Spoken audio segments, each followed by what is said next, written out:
श्रोते हो नमस्कार. राम राम माझ्या छोट्या मोठ्या बालमित्र मैत्रिणीनो, कसे आहात? आनंदात ना? बालमित्रांनो, missile man doctor APJ Abdul Kalam यांचं नाव उच्चारलं की आपल्या डोळ्यांसमोर त्यांचे अतुलनीय प्रचंड मोठे असे देशहितासाठीचे कार्य उभे राहते, ज्या कार्याला अहंपणाचा लवलेश कधीच शिवला नाही.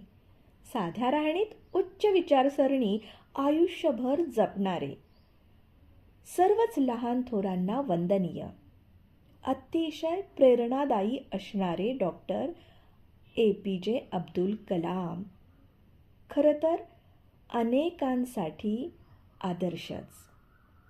बालमित्रांनो, महामहिम माजी राष्ट्रपती डॉक्टर APJ अब्दुल कलाम हे एक अद्भुत व्यक्तिमत्व आणि यांच्यावरती लेखक एकनाथ आव्हाड यांनी लहान मुलांसाठी लिहिलेले missile man doctor APJ Abdul Kalam याचे 4 भाग आहेत. त्यातील पहिला भाग आज आपण ऐकणार आहोत. चला तर मग ऐकूयात, नवीन ऊर्जा आणि प्रेरणा घेऊयात. Missile man doctor APJ Abdul Kalam भाग 1. यातील डॉक्टर कलाम यांचे बालपण आज आपण ऐकणार आहोत. प्रगती विद्यालयातील इयत्ता 6वीचा वर्ग या वर्गाला मराठी विषय शिकवणाऱ्या मुळेबाई आज वर्गात येताना त्यांनी आठवणीने पाठ्यपुस्तकाव्यतिरिक्त 2 नवीन पुस्तके सोबत आणली होती. त्यांच्या तासाला त्या वर्गात शिरल्या तसा गडबड बडबड करणारा अवखळ वर्ग एकदम शांत झाला. सारी मुलं पटकन उभी राहून एका सुरात 1 7 नमस्ते अगदी आनंदाने म्हणाली. बाईंनी छानसं हसून मुलांना बसायला सांगितलं. आज बाई काय घेणार, धडा की कविता, का आपलं धड्याखालचं नुसतं व्याकरण? मुलांच्या मनात हा विचार चमकून गेला. बाई म्हणाल्या, मुलांनो, आजच्या विषयाला सुरुवात करण्यापूर्वी मी तुम्हाला एक गोष्ट सांगणार आहे. ही गोष्ट अगदी खरी आहे बरं. एक मुलगा त्याच्या लहान वयातच वडिलांचे छत्र हरपल्यावर गावात वर्तमानपत्र विकून तसेच लहान मोठी कामे करून पैसे कमावतो आणि घराला आर्थिक मदतीला हातभार लावतो. त्याच्या परिस्थितीची जाणीव त्याला शालेय जीवनातच होते. गणित विज्ञानाची विशेष आवड असणारा हा मुलगा शिक्षण, जिद्द आणि चिकाटीच्या जोरावर मोठा वैज्ञानिक होतो. देशाच्या सर्वोच्च पदावर पोहोचतो. या मुलाचे लहानपणीचे नाव अब्दुल आणि मोठा झाल्यावर सारं जग त्यांना डॉक्टर APJ अब्दुल कलाम या नावाने ओळखतं. बाईंनी शेवटी डॉक्टर अब्दुल कलाम यांच्या नावाचा उच्चार करताच मुलांचे डोळे लकाकले. आपल्या भारताचे राष्ट्रपती, मिसाईल मॅन! काही मुलं असंच काहीसं कुजबुजली. मुळेबाई पुढे म्हणाल्या, मुलांनो, आज आपण डॉक्टर कलाम यांचे बालपण या पाठातून प्रतिकूल परिस्थितीवर मात करत शिकण्याची डॉक्टर कलाम यांची जिद्द, तसेच आई, वडील, बहीण, भाऊ आणि इतर नातेवाईकांचा त्यांच्या जीवनावर पडलेला प्रभाव समजून जाणून घेऊयात. बाईंनी मग 2 मुलांना पुढे बोलावलं आणि सोबत आणलेली 2 पुस्तके त्या 2 मुलांच्या हातात त्यांनी दिली. मुलांनी पुस्तकाचं मुखपृष्ठ पाहिलं तर मुखपृष्ठावर अब्दुल कलाम यांचा फोटो. का कुणास ठाऊक, मुलांना पुस्तक हातात घेऊन खूप भारी वाटलं. बाईंनी त्यांना हात उंचावून ती पुस्तके सर्व वर्गाला दाखवायला सांगितली. त्या 2 मुलांनी बाईंनी सांगितल्याप्रमाणे हात उंचावून हातातली पुस्तके वर्गाला दाखवली. बाई मग एकाच्या हातातल्या पुस्तकाकडे बोट करून म्हणाल्या, मुलांनो, ह्या पुस्तकाचे नाव कोण सांगेल मला? बोलक्या डोळ्यांची चुणचुणीत चेहऱ्याची शमिका पटकन उभी राहिली. तिने पुस्तकावरचे नाव मोठ्याने वाचले. अग्निपंख, आत्मचरित्र APJ अब्दुल कलाम आणि अनुवाद केलाय माधुरी शानभाग यांनी. बाईंची शाबासकी घेऊन शमा खाली बसली आणि या दुसऱ्या पुस्तकाचे नाव कोण वाचेल असं बाईंनी म्हणताच वर्गातला राघव पटकन उभा राहिला आणि खणखणीत आवाजात त्याने दुसऱ्या पुस्तकाचे नाव वाचले. प्रश्न मुलांचे, उत्तर कलामांचे. मूळ लेखक APJ अब्दुल कलाम आणि पुस्तकाचा अनुवाद केला आहे प्राजक्ता निरंजन उजगरे यांनी. वर्गातली मुलं दोन्ही पुस्तकांची मुखपृष्ठ न्याहाळत होती. तेवढ्यात बाई म्हणाल्या, डॉक्टर अब्दुल कलाम यांचे पूर्ण नाव कोणाला माहीत आहे का रे? सगळा वर्ग शांत. फक्त एकाच मुलीचा हात वर आणि ती म्हणजे शमिका. बाईंनी मग तिलाच विचारले, हां तू सांग शमिका. शमिका म्हणाली, कलाम यांचे पूर्ण नाव डॉक्टर औल पाकीर जैनुलाब्दीन अब्दुल कलाम. बाई लगेच म्हणाल्या, अगदी बरोबर, शाब्बास. मुलांनो, डॉक्टर कलाम नेहमी म्हणायचे, प्रत्येकाने आयुष्याच्या निरनिराळ्या टप्प्यांवर स्वप्न उराशी बाळगलीच पाहिजे आणि मग ती साकार करण्यासाठी कठोर मेहनत घेतली पाहिजे. आणि असं केल्यास यश दूर राहत नाही. ही स्वप्न म्हणजेच आपल्याला झोपेत पडतात ती नव्हे बरं का. ही स्वप्न अशी असली पाहिजेत जी आपल्याला कधी झोपूच देत नाहीत. कलामांच्या या विचारातून तुम्हाला काही कळले का? वर्ग पुन्हा गप्प झाला. बाई यावर म्हणाल्या, अरे जागेपणी पाहिलेली स्वप्न सत्यात उतरवण्यासाठी प्रचंड प्रयत्न केले पाहिजेत आणि मेहनतीच्या जोडीला जिद्द आणि महत्त्वाकांक्षा असणे अत्यंत महत्त्वाचे आहे. पटलं ना आता? मुलांनी होकारार्थी माना हलवल्या. मुलांनो, कलामांनी आपल्या प्रत्यक्ष कृतीतून खूप छान विचार समाजात रुजवलेले आहेत बरं का.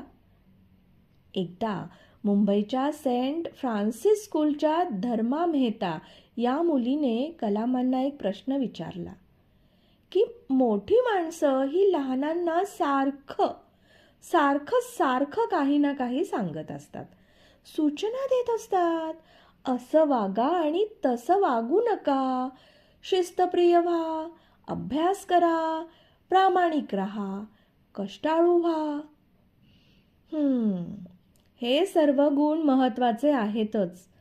मात्र एखाद्या मुलाने सर्वात महत्त्वाचा कोणता गुण मानावा? यावरती डॉक्टर कलाम म्हणाले, प्रामाणिकपणा. हो, प्रामाणिकपणा हा सर्वात महत्त्वाचा गुण आहे. आपण आधी स्वतःशी प्रामाणिक असलं पाहिजे आणि इतरांबद्दल आपल्याला जिव्हाळा वाटला पाहिजे. सुजाण नागरिक व्हायला या गोष्टी फार मोलाच्या आहेत. बाईंचं बोलून झाल्यावर शमिका लगेच उभी राहून म्हणाली, बाई, डॉक्टर कलाम यांचे बालपण कुठे गेले, कसे गेले, ते कोणत्या प्राथमिक शाळेत होते, त्यांच्या घरी कोण कोण होते, हे सारं जाणून घ्यायची आम्हाला खूप उत्सुकता लागली आहे. ही माहिती सांगा ना आम्हाला बाई. आणि सगळ्या वर्गाने शमिकाच्या बोलण्याला दुजोरा दिला.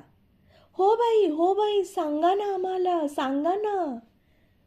मुलांनी यासाठी चांगला जोर धरला. बाई म्हणाल्या, सांगते, आधी शांत बसा बघू. सगळा एकदम चिडीचूप झाला की हो वर्ग. मग बाई आपल्याला आता कलामांच्या बालपणाची गोष्ट सांगणार या विचारानेच सर्व मुले एकदम सरसावून बसली. बाई म्हणाल्या, मुलांनो, तामिळनाडू राज्यात एक छोटंसं गाव आहे. त्या गावाचं नाव रामेश्वरम. विस्तृत असा समुद्रकिनारा लाभलेलं, नारळांच्या दाट झाडांनी वेढलेलं, सूर्योदय सूर्यास्ताचे विलोभनीय दर्शन घडवणारं असं हे चिमुकलं गाव. हे गाव लहान जरी असलं तरी ते सदैव गजबजलेलं असायचं बरं का. आता तुम्हाला वाटेल, या छोट्याशा गावात एवढं विशेष असं काय? तर मुलांनो, या छोट्याशा गावात शंकराचे एक पुरातन देवालय आहे. हजारो यात्रेकरू तिथे भक्तिभावाने येत. बंगालचा उपसागर आणि हिंदी महासागर या दोघांचा संगम झालेल्या तिथल्या सागरात स्नान करत. त्यामुळे या छोट्याशा गावात माणसांची, यात्रेकरूंची वर्दळ मात्र मोठी असायची. याच गावात 15 ऑक्टोबर 1931 साली एका अतिशय सामान्य कुटुंबात अब्दुल कलाम यांचा जन्म झाला. एक थोरली बहीण जोहरा, 3 भाऊ, वडील जैनुलाब्दीन आणि आई आशिअम्मा असे त्यांचे कुटुंब असले तरी सख्खे चुलते सर्वजण एकत्रच राहत होते. अब्दुल कलाम यांचे वडील नावबांधणीचा व्यवसाय करायचे. यात्रेकरूंना रामेश्वरम ते धनुष्यकोडी ते नेआण करायचे. दिवसभर राबणाऱ्या आईवडिलांचे कष्ट छोट्या अब्दुलने अगदी जवळून पाहिले असल्याने त्यांच्या कष्टाची जाणीव त्याला बालपणातच झाली. अडचणींमध्येही सारं घर एकोप्याने प्रेमाने राहतं हे पाहून अब्दुलच्या मनातही काटकसर, आपुलकी, प्रेम, जिव्हाळा या गोष्टी आपोआप झिरपल्या. जैनुलाब्दीन हे खूप परोपकारी गृहस्थ होते बरं. दिवसातून 5 वेळा नमाज पठण करीत असत. घरी नारळ घेऊन येताना वाटेत गरिबाला ते नारळ वाटून येत. दुःखाने, संकटाने खचलेली, पिचलेली माणसं त्यांच्याकडे येऊन आपल्या अडीअडचणी सांगत. कलामांचे वडील आपल्या परीने त्यांचं सांत्वन करून त्यावर मार्गही सांगत, त्यांच्या अडचणी सोडवत. एकदा कलामांनी आपल्या वडिलांना विचारलेही, तुमच्याकडे येणाऱ्या दुःखी कष्टी लोकांना तुम्ही नेमकं काय सांगता की ते परत जाताना त्यांच्या चेहऱ्यावर समाधान दिसते? यावर त्यांचे वडील म्हणाले, एखादा त्रासात, दुःखात असणारा माणूस जेव्हा त्याची समस्या घेऊन माझ्याकडे येतो तेव्हा मी त्यांचं म्हणणं आधी ऐकून घेतो. कारण दुःखात माणूस बऱ्याचदा एकटा असतो बाळ. माझ्या परीने दुःख निवारण्याचा मार्ग मी त्याला सांगतो. मी केवळ त्याला मदतीचा हात देतो, दुःखातून तो बाहेर पडण्यासाठी. वडिलांचे हे बोलणे कलामांच्या मनावर कायम ठसले. बालमित्रांनो, कलामांची आई आशिअम्मा यांच्या सहवासात कलामांचे बालपण खऱ्या अर्थाने फुलत गेले. आईची उदारता, परोपकार वृत्ती, सचोटी, आदरातिथ्य या साऱ्याच गोष्टी वाखाणण्यासारख्या. कलामांच्या आईची महती एका प्रसंगातून सांगता येईल. दुसऱ्या जागतिक महायुद्धानंतर अन्नधान्याची मोठी टंचाई निर्माण झाली. लोकांना आपले पोट भरणे कठीण जाऊ लागले. एकदा कलामांच्या आईने भाताऐवजी चपात्याच केल्या. आई चपात्या लाटत होती आणि कलाम जेवायला बसले. गरम चपाती त्यांना ताटात मिळे. कलाम चपाती मागत, आई गरमागरम चपाती त्यांच्या पानात देई. भुकेच्या तडाख्यात कलामांनी बऱ्याच चपात्या खाल्ल्या. आपल्या वाट्याला किती चपात्या आहेत त्याचा कलामांनी विचारच केला नाही. जेव्हा मोठा भाऊ कलामांना म्हणाला, अरे तू चपात्या आईकडे मागत गेलास आणि आई तुला चपात्या देत राहिली, मात्र तुझ्या अशा वागण्यामुळे आईला आज उपाशीच झोपावं लागणार आहे, कारण आईने तिच्या वाट्याच्या चपात्याही तुला दिल्या. कलामांना आपल्या वागण्याची लाज वाटू लागली. तो दिवस त्यांचा खूप बेचैनीत गेला. आई मात्र कलामांना एक अक्षरही बोलली नाही. हीच गोष्ट कलामांना मोठी शिक्षा वाटली. कलामांची मोठी बहीण झोहरा हिचा सुद्धा कलामांवर फार मोठा प्रभाव होता. तिचा विवाह कलामांचा आतेभाऊ अहमद जलालुद्दीन यांच्याशी झाला. जेव्हा कलामांनी शालेय शिक्षण पूर्ण करून चेन्नईला इंजिनिअरिंगच्या पुढील शिक्षणासाठी प्रवेश घ्यायचे ठरवले, तेव्हा त्या कोर्सची प्रवेश फी भरण्याइतके पैसे घरात नव्हते. अशा वेळी आपल्या लहान भावाचे शिक्षण थांबू नये म्हणून झोहराने तिच्या लग्नाचे दागिने गहाण ठेवून कलाम यांची प्रवेश फी उभी केली. कलामांच्या बालपणावर त्यांचा चुलत भाऊ समसुद्दीन यांचाही प्रभाव होता. समसुद्दीन यांची वृत्तपत्र एजन्सी होती. कलाम त्यांच्याकडे वृत्तपत्र टाकण्याचे काम करून घर खर्चाला हातभार लावत. काम करून शिकत स्वावलंबन. अहमद जलालुद्दीन कलामांच्या वडिलांसोबत नाव बांधणीच्या व्यवसायात मदतीला येत असत. तेथेच कलामांची आणि त्यांची दाट मैत्री झाली. कलाम त्यांना नाना तऱ्हेचे प्रश्न विचारत आणि जलालुद्दीन न थकता त्यांच्या प्रश्नांची उत्तरे देत. त्यातून कलाम घडत गेले. मुलांनो, रामेश्वरम तेथील भौगोलिक, ऐतिहासिक, धार्मिक वातावरण आणि नातेवाईकांचा लाभलेला सहवास या साऱ्याच गोष्टी कलामांचे भावविश्व समृद्ध करत गेल्या आणि यातूनच कलामांचे बालपण बहरत गेले. बालमित्रांनो, डॉक्टर कलाम यांचे बालपण missile man doctor APJ Abdul Kalam भाग 1 जो आपल्यासाठी लिहिला आहे डॉक्टर एकनाथ आव्हाड यांनी आणि आपल्यासाठी सादर केला तुमच्या अर्चनाताईने, अर्थात अर्चना अभिजित भांडारकर. उद्या आपण ऐकणार आहोत यातीलच पुढची गोष्ट. तोपर्यंत आनंदात राहा, विचार करा. जोडो भारत, वंदे भारत. धन्यवाद.